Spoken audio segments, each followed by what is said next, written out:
ልጆቹን በበቆሎና በባቄላ የሚቆጥር ሰውዬ የዛሬ 15 25 ዓመት 10 ዓመት የኢትዮጵያ ሕዝብ 200 ሚሊዮን ይሆናል። ወደብ ያስፈልገዋል። ጀግና ነው፣ ሄዶ ይዋጋል። አንተ አይደለም እንዴ መጀመሪያ ተማርከህ ወደቡን በጥቅሉ አሰብን አስረክበ የመጣው እኮ ብርሃኑ ጁላ ነው። ጠላ የጠመቀች አሳድገው አብይ አህመድ እናቱ ጠንካራ ነበር። እኔ ያደንቃታለሁ። ሴተኛ ዳሪ ሆና ጠላ እየጠመቀች ያሳደገችው ነች። አረቄ እግዚአብሔር ምስክር ነው፣ ራሱን ተናግሯል። ይሄ ግን ጠላ ደፋ፣ አረቄ አማራ የሚበላው ሲያጣ በኮሪደር አፈረሰ፣ ኦሮሞ ተካ። አሁን ደግሞ የቀረው አማራ እንዲወጣ ማለት ይሄ እኮ በጣም ጄኖሳይድ እኮ ነው። ስለዚህ የኢትዮጵያና የትግሬዎች ጦርነት ምን ሊሆን ይችላል? አሁን የሚጀመረውን ጦርነት መተንበይ አይቻልም። ተንበይ ብትሉኝ እኔ አገር ሊበታተን ይችላል፣ አገር ሊተርፍ ይችላል፣ አማራ ሊተርፍ ይችላል፣ አማራ ሊጠፋ ይችላል፣ ትግሬ ሊጠፋ ይችላል፣ ትግሬ ሊተርፍ ይችላል፣ ኦሮሞ የሚባለው ሊጠፋ ይችላል፣ ኦሮሞ ሊተርፍ ይችላል። አናውቅም። ከባድ ነው። ብዙ አደጋ ይዞ የሚመጣ ነው። አሁን የትግሬዎች የሁለቱ ትግሬዎች እነዚህ 3 ሚሊዮን የማይሞሉ ህዝቦች እንዳይመስልህ ከጀርባቸው ማን አለ? ግብፅ አለ፣ ሱዳን አለ፣ ሳውዲ አረቢያ አለ፣ ኤምሬት አለ። ዝም ብሎ እንዳይመስላቸው። ምዕራባውያን አሉ፣ ጣሊያኖች አሉ፣ እንግሊዞች አሉ፣ ጀርመኖች አሉ። በዚህ ሁሉ ተዋናይ ናቸው። ለምን? ኢትዮጵያ እንድትበታተል ይፈልጋሉ። ስለዚህ ሻዕቢያና ወያኖች በድፍረት አሁን የሚዋጉ ዝም ብሎ እንዳይመስል ከጀርባቸው ያሉ አረቦች፣ ጽንፈኛ አረቦች አሉ፣ እስላሞች አሉ። ኢትዮጵያን እስላም ሀገር እናደርጋለን ብሎ የሚሰሩ እንደነ ሳውዲ አረቢያ ድሮ እንደወረሩን እንደ ቱርክ አይነት እንደ ኢጅፕት፣ ግብፅ ያለ ዘላለማዊ ጠላት ከጀርባ አለ። እንዲያውም ትግሬዎች ቢሸነፉ እርግጠኛውን የምነግራቸው ሱዳኖችና ግብጾች ይዋጋሉ። ገብተው ቀጥረው ያመጧቸዋል። ግብጾች ለአባይ ሲሉ ታጥቀው እንደሚዋጉ አትጠራጠሩ። እንግሊዞች የአድዋ ሰዎች ቢሸነፉ እንግሊዞች ነጮች ጠመንጃ ታጥቀው ታገኛቸዋል። ስትማርካቸው ምንድናችሁ ስላ እኔ ትግሬ ነኝ ነው የሚል። ትግሬ ነው የሚል። እንግሊዝ ውስጥ ያደግኩ ትግሬ ነኝ፣ ዘሬ ትግሬ ነው የሚል እንደ ስብሐት ነጋ። ስለዚህ ከሻዕቢያና ወያኔ ጀርባ ያሉ ብዙ ኃይሎች አሉ ለማለት ነው። እንደ 10 አለቃ ብርሃኑ ጁላ ያለ ማርሻል መድበህ እንደ 50 አለቃ ማዕረግ መሸከም እንኳ የማይችሉ ጀነራል የተባሉ ምርኮኞችን ይዞ አብይ አህመድ በምንም ታምር ከፋኖ ጋር ገጥሞ ከአማራ ህዝብ ጋር ሆድና ጀርባ ሆኖ ጦርነቱን ለማሸነፍ ከባድ ነው። የተራዘመ ጦርነት የሆነ በጣም የተራዘመ። ስለዚህ በኦሮሞ ጦር ባለመተማመኑ፣ በእግረኛ ጦር በመከላከያ ባለመተማመኑ በአየር ላይ በማረገው በዘመናዊ መሳሪያ ተኩሼ የበላይነት ይይዛለሁ ብሎ ያሰበው አብይ አህመድ ሲናገር ሰምታችኋል። በድሮን ሊሆን ይችላል። የእግረኛ ጦሩን መተማመን አልቻለም። ምክንያቱም አማራ የሚባለው ከድቶታል። አሁን እንደው ምንድነው እያደረጉ ያሉት? ፋኖን ጉቦ እየሰጡ እያስገቡት ነው። ብዙ ፋኖ ሰልችቶ እነዘመን እነዚህ አሰልችተውት ወደ 4 ኪሎ ምን ማንር ከሆነ ትግራይ እየተዋጋ ስለሆነ በአብዛኛው እኮ ፋኖ ለአብይ እጅ እየሰጠ ነው። እያጀቡ በጀራሎች እየገባ ነው። ብዙ ፋኖች አሁን አዲስ አበባ ናቸው ያሉ። ታውቃላችሁ? ይህን ጎንደሬዎች በሙሉ አዲስ አበባ ነው ያሉት። ህወሓትን የተዋጉ አሁን ፋኖ የነበሩ ጎንደሬዎች በሙሉ አዲስ አበባ ገብተዋል። ለምን? ራያን ምንድን ነው ወልቃይትን አሳልፎ መስጠት አይችሉም በፍጹም። ብዙ ወሎዬዎች ፋኖች እየገቡ ነው። ራያን ለትግሬ አሳልፎ አይሰጡም። አሁን ጎጃሚዎች እነምሬ አካባቢ ነው ውርውር ብሉ ጎንደር ዘግቶባቸዋል። ይህን ስንናገር የምትገለፍጡ ሰዎች ራሳችሁ ትግሬዎች ናቸው። ያለው መንግስት አማራን የሚያጠፋ ነው፣ ደግፋችሁት አይደለም ወይ ይላሉ። ሂትለር እኮ ታዲያ እኮ ሴኔት ውስጥ እኮ ገብቶ ነበር። መሪው ነው እኮ ተመርጧል እኮ። የሰላም ኖቤል እኮ ተሸላሚ ነው ሂትለር። የናታቁምን ማካምፍን አንብብ። ሂትለር እኮ የመጀመሪያው ኖቤል ተሸላሚ ነው። ሂትለር እኮ በህዝብ ተመርጦ መሪ ሆኗል። አህመድን አሸሸ ብሎ ቢቀበለው ችግር ነበረበት እንዲ የአማራ ዲያስፖራ እና የሌላውስ ቢሆን እውነታቸውን እኮ ነው። እኔ ከነቃው ሌሎች እንቁን ማለት አልችልም። እኔ የመጀመሪያው ሰው ተቃዋሚ ነው፣ አይታቸዋል። ግን ሌላው ሰው ስለደገፈ አሁን እኔ አልቃወም። ለምን? በህዋት የተሰቃየው ህዝብ፣ በትግራይ ጥጋብ የተሰቃየው ህዝብ አብይ ሲመጣ ኢትዮጵያ ኢትዮጵያ እያለ ሲመጣ ያልተሸወደ ማንኛውም ኢትዮጵያዊ የለም። አስረስ ማረዳምጦ እኮ ቲሸርቱ ለብሶታል። አስረስ ለበሰ ብዬ በዚያ ልኮንነው አልመጣም። ዛሬ ነው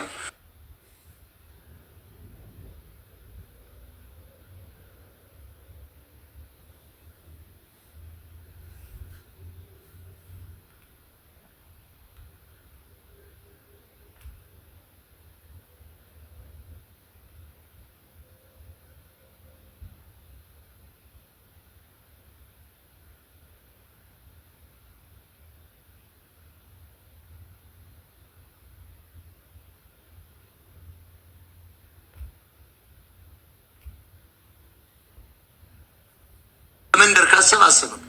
አንድ ሰው በአካባቢው ካሰበ ፖለቲከኛ ሊሆን አይችልም። ስለዚህ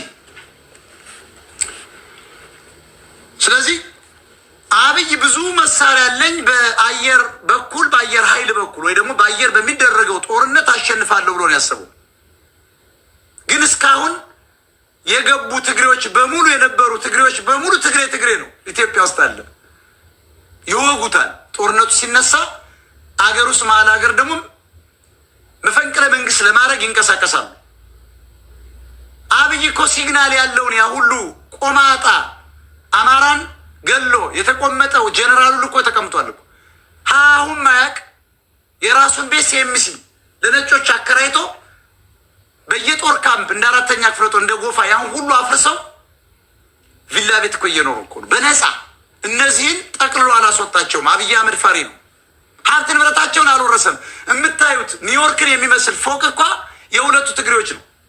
ኦሮሞ አንድም ፎቅ የለው። አሁን ነው በዚህ 7 ዓመት እየሰራ ያለው በኮሪደር ልማት። ያው መከረኛው አማራ ነው። ጭራሽ እንደውም ከዳ ጠላ የጠመቀች ያሳድገው አብይ አህመድ እናቱ ጠንካራ ነበር። እኔ አደንቃታለሁ። ሴተኛ ዳሪ ሆና ጠላ እየጠመቀች ያሳደገችው ነች። አረቄ እግዚአብሔር ምስክር ነው፣ ራሱን ተናግሯል። ይሄ ግን ጠላ ደፋ፣ አረቄ አማራ የሚበላው ሲያጣ በኮሪደር አፈረሰ፣ ኦሮሞ ተካ። አሁን ደግሞ የቀረው አማራ እንዲወጣ ማለት ይሄ እኮ በጣም ጄኖሳይድ እኮ ነው። ድሃን ድሃ አይወድም። ጌታቸው አሰፋን ነግሬያቸዋለሁ። የእንጀራ ሻጭ ልጅ የጠላ ሻጭ ልጅ ደብረ ጽዮን አይተዋል። ድሃ በጣም ይጠላሉ።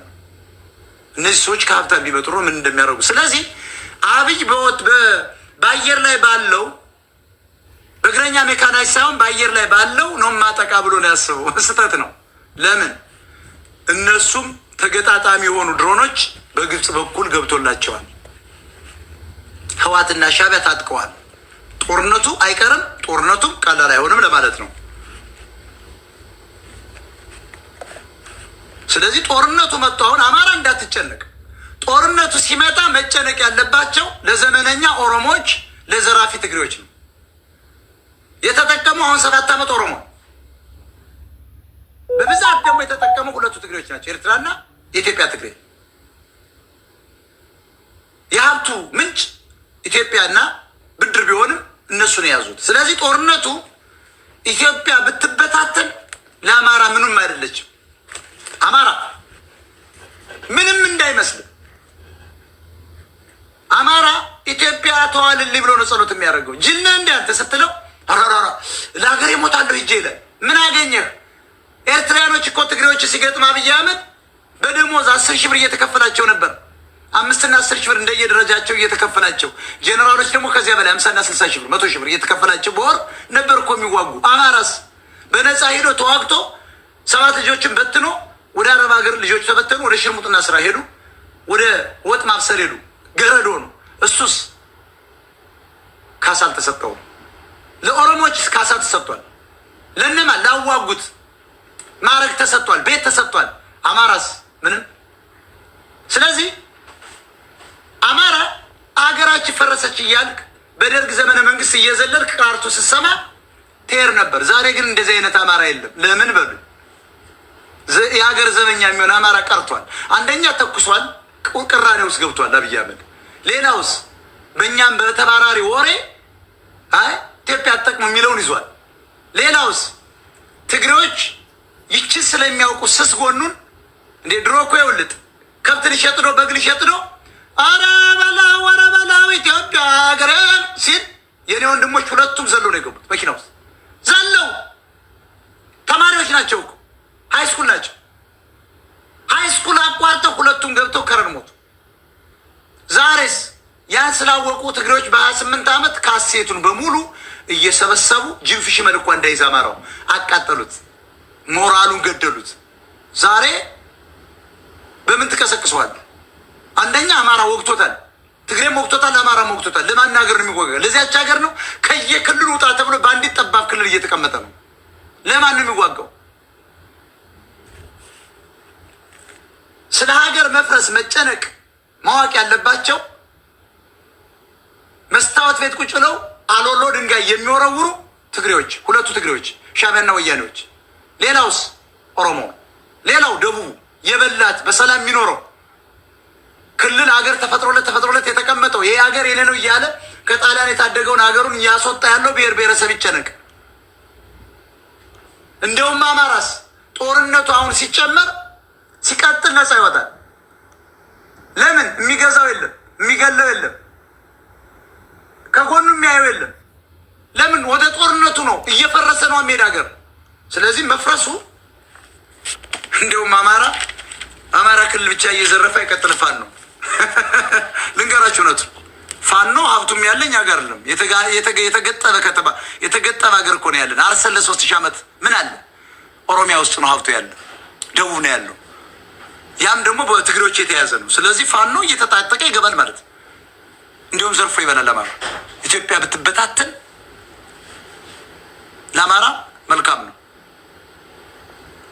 ያስባል አሁን ኢትዮጵያ ያለርልም ይጃጃ ነው ያኔ እቺ ሀገር ለኔ አይደለችም ብሎ እንዴ ምን አገባኝ ማለት እየጀመረ እኮ ነው ስለዚህ አማራ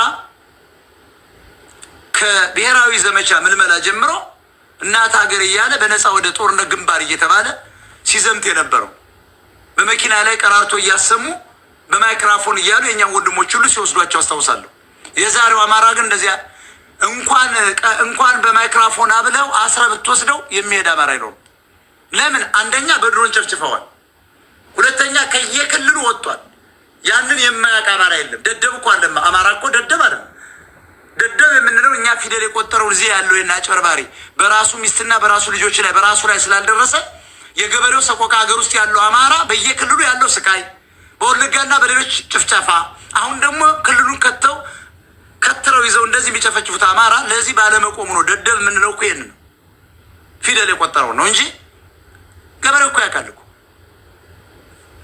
ዛሬ ግን እንኳን ዘሎ ሊገባ አስረ በገመድ ብትወስደው አይዋጋም ነው ምን አማራ የሀገር ፍቅሩን ማን ገድሎበታል ትግሬዎች ምን ብለው ነፍጠኛ እያሉ ገዢ እያሉ አሸማቀውታል አስርበውታል መሬት ላራሹ ኦሮሞ ወሰደ አሁን ደግሞ መሬት ለመንግስት ብሎ ነጠቁት በእርሻ ስራ የሚተዳደረው 80% አማራ ድሃ ሆነ ማዳበሪያ የማይለምደውን አልምደው ማዳበሪያ ከለከሉት መብላት አልቻለም ለዚች ሀገር ኦሮሞች ብቻ እየበለጸጉ እንደሆነ እያየ ነው ወደ ከተማው አትገባም ተብሏል ስለዚህ አማራ የሀገር ፍቅሩን ገለውበታል ማን ኦነጋውያን ኦሮሞች ሌሎችስ ሁለቱ ትግሬዎች የሀገር ፍቅሩን ገለውበታል ያን ስላወቁ ነበር ቀራርቶና ሽለላ ካሴቶቹን በጥፍ እየገዙ እግዚአብሔር ምስክሬ ነው እኛ ጋር እየመጡ የገበሬውን በጣም የሚገርም እኮ ነው ሽለላ የኮ የለም አሁን አጠፉት በሙሉ ስልጣን ይዘው ለምን አማራ ሞራሉ ፉከራና ሽለላ ስለሆነ ነው አሁንም እኮ በአማራ ክልል እኮ ፉከራና ሽለላ አይፈቅድም አዲስ አበባ ውስጥ እኮ አይፈቅድም ኦሮሞና ትግሬ ከሰማ ኤርትራ በፍጹም ፉከራ አማራን ከሰማ በሙሉ ትግሬ ይቀዝናል በስናይፐር የያዘ ሰው ዝም ብሎ በሱሉ ላይ ቀጭን ተቅማ ሴር ታይዋል ሽንት ቤት ነው የመጣው ብሎ ሴር ታይዋል በስብሶ እኮ ነው ሱሉ ገማምቶ ማለት ለምን በቃ ይፈሩታል ይሄ ታወቀ ነው ማንኛውም ትግሬ ኤርትራዊ በለው ኢትዮጵያ ትግሬ ነው ባይዘው ትግሬዎች የአማራ ሽለላ ሲሰሙ ልባቸው ይሸበራል ለምን አማራ ዋናው ፓወሩ እግዚአብሔርና የሚያምነው አምላኩና ክንዱ ነው እሱም ሽለላ ፉከራው አንድ አማራ የተመቸው ንጉስን ከፍተህ አንተ ክላሽ ይዘህ ቁጭ ብትል አንድ ገበሬ ያንተን ክላሽ ይቀማል። ሳታስበው ላጥ አድርጎ ጭንቅላት ፈልጦ ይዞት ሄደ እና ያውቃሉ። ለዚህ ነው ሞራሉን ገደሉት፣ ኢትዮጵያዊነቱን ገደሉት። ለኢትዮጵያ እያለ እየሄደ ያለ ካሳ መሞት ለማይበላት ሀገር አሁን ነቅቷል አማራ። ስለዚህ ጦርነቱ አማራ የሚደግፉ አይደለም። ዛሬ ላይ ከዋት ጋር የተዋጋለትን ፋኖ ጠመንጃ ውርድ ብሎ በድሮን እየቀጠቀጠው ነው። መሰረተ ልማቱ ሳይቀር አፍርሰዋል። ተማሪዎች ተገድለዋል። ሴቶች በኤችአይቪ ተይዘዋል። በኦሮሞ ገበኛ ወታደሮች ወለጋ ባደጉ ኦነግ ሸኔዎች በልዩ ኃይል እየመጣ ተጨፍጭፏል። ስለዚህ አብይ አህመድን አማራ ሆ ብሎ ሊደግፈው አይችልም። አሁን ያለው ምንሻ አድማ በታኝ ፋኖን የሚዋጋው አሁን ሊሄድ ይችላል። ሌላው ግን በፍጹም ዘረፋ ላይ ነው የሚሰማራው። ስለዚህ ጦርነቱ በጣም እጅግ አስከፊ ነው የሚሆነው። ጦርነቱ አይቆምም፣ አይቀርም። አብይ ቢያቆመው ሁለቱ ትግሬዎች ስለተነሱባቸው ህዝቦቻቸው ይጀምሩታል። የውስጥ ብዙ ጊዜ መንግስታት የውስጥ ችግር ለመፍታት ወይ እንዳባይ ያለ ግድብ ዝም ብለህ ያለ 5 ዓመቱ ትራንስፎርሜሽን እቅድ የአረብ ስፕሪንግ አብዮት ፈርተው እኮ ነው ያመጡት። ከዚያስ አማራ ነው የገደበው። ሳንቲሙ የአማራ ውሃው የአማራ የዘረፈው ትግሬ ዛሬ ደግሞ የኦሮሞ ሲሰሩትም ብዙ ተርባይን ቀንሰዋል። ሽጠው እኮ ሲሚንቶ እኮ መልሰው ጭነው ሄዱ ናቸው። ሞሶቦ ብለው አቋቁሞ ሲሚንቶ ሌሎችን የኢትዮጵያ ሲሚንቶ ፋብሪካዎችን አጥፍተው እኮ የዘረፉ ትግሬዎች ምን ሞራል አላቸው? 40% እኮ ዘርፎት ነው ሄዱ። አሁንም የጨረሰው አማራ ነው። ስለዚህ ዛሬ ላይ ከህወሓት ጋር ከሻዕቢያ ጋር በሚደረገው ጦርነት የአማራው ድጋፍ በጣም የቀለለ ነው የሚሆነው እና የብልጽግና ወታደሮች መኮንኖችም ባለስልጣኖችም ልምድ የላቸውም። ከበረንዳ የተለቃቀሙ ምርኮኞች ምናምን ናቸው። ሰው የላቸውም።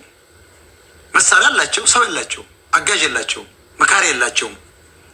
የአማራ ጀነራል ካልመራው ባይዘው ጦርነቱ ወይ ደግሞ አማራ ካልተዋጋ ሁልጊዜ ኢትዮጵያ ተሸናፊ ነው። ይህን ሁሉ ዝግጅት ከማድረጋቸው በፊት ሌላ አጭር ነገር ነበር ብያለሁ። አብይ ደገመዋል። 10 የማይሞሉ ሞሪዎችን ከሻዕቢያ ጀምረው እርምጃ መውሰድ ከ10 እስከ 20 ሚሊዮን ብር መመደብ እኮ የትግሬም ህዝብን የኤርትራ ህዝብን ታድነዋል። የኢትዮጵያ የአማራ ኦሮሞ የሌላውን ኢትዮጵያ ህዝብ ከጦርነት ከመውደም ራሱ ትግሬን ከመውደም ታድነው ነበር። እኔ ጠቅላይ ሚኒስትር ብሆን 10 በማይሞሉ መሪዎች ላይ እንደተኙ አሁንማ ነቁ። አሁንማ ጦርነት ከሰቅሳለሁ ስላለ ተደብቀዋል። ትግሬዎችም ህዝቡና ወታደሩ ተነስቶባቸው እነ ደብረጽዮን ተደብቀዋል። እነ ሞንጀርኖ የሉም እና ጌታቸው አሰፋ የሉም እኮ ታደሰ ወረደ ራሱ ተደብቋል። ኢሳያስ አፈወርቂ ወጥቶ ከቤተ መንግስት ተጠራጥሮ ውጭ ነው የሚያድረው። አሁን የታባቱ ያገኛቸዋል። እኛ ግን ቀድመን ነግረነው ነበር። 2 ወር ሆነናል ከነገርነው። ይሄ ሁሉ ጦር ዝግጅት ከማድረግ የኢትዮጵያን ህዝብም የትግሬ ህዝብ ከማባላት ከመገዳደል እነዚህ የፖለቲካ መሪዎችን 10 የማይሞሉትን ሄደ እኮ እርምጃ መውሰድ ነው ብለን፣ ዛሬ ግን ያን ተቀብሎ እንወስዳለን እያለ ነው። ከሄዱ በኋላ ነው ፋራ ነው አብይ። አሁን ተደብቀዋል። ዛሬ ሁለቱም በየፊናቸው ተደብቀዋል። ስለዚህ ጦርነቱ በቀላሉ ይቋጭ ነበር። 7 ልጆቹን በበቆሎና በባቄላ የሚቆጥር ሰውዬ የዛሬ 15-25 ዓመት 10 ዓመት የኢትዮጵያ ህዝብ 200 ሚሊዮን ይሆናል። ወደብ ያስፈልገዋል። ጀግና ነው፣ ሄዶ ይዋጋል። አንተ አይደለም እንዴ መጀመሪያ ተማርከህ ወደቡን በጥቅሉ አሰብን አስረክበ የመጣው እኮ ብርሃኑ ጁላ ነው። እንዲሁ ምን አይነት ሞራል አላቸው እነዚህ ኦሮሞዎች? እኔ ብርሃኑ ጁላ እንደ አፋላውን ወጥተህ ስትናገር በውጊያ ተማርከህ በሙሉ ኦሮሞዎች የአማራ እግረኛ ጦር እናንተ ሁልጊዜ መቼም ሁልጊዜ የጦር አዛዦች ናቸው፣ ግን አትዋጉም። ሲሸሹ አማራ ተበተነ። መሪው መንግስቱ ኃይለማርያም በሄሊኮፕተር ፈረጠጠ። ጀነራሎች የሻዕቢያ ቂጥ ለምደው ኦሮማይ ብሎ እንደተጻፈው በትላልቅ መቀመጫ ተገዙ። በምስ ተንበርክከው በቃ ለሀጫቸው ተዝረብርበው ቁጭ አሉ። ሻዕቢያዎች መጡ። የተቆጨው አማራ ደግሞ ተከትሎ እየመራቸው እንደነ ተፈራ ማሞ ያለው ቅመም ተሸካሚ ቤተሰቡ ትግሬ ነበር፣ አማራ አይደለም፣ ተሸክሞ ይዟቸው መጣ። እንደነ ኮሎኔል ደመቀ ዘውዱ ያለ ሰላይ ሰናይ እነሱ ይዟቸው መጡ። ስለዚህ አሁን ጦርነቱ ዛሬ ባጭሩ የነገርኳችሁ አይቀርም ነው። አማራ ስለ ጦርነቱ እንዳትጨነቅ መጨነቅ ያለበት ኦሮሞና ትግሬ ነው። ሀገሪቱን መዝምዞ መጥምጦ እንደ ሸንኮራ የበላ የዘረፈ ገንዘብ ያሸሸ ትግሬና ኦሮሞ ነው መጨነቅ ያለበት። ደቡብ ነው።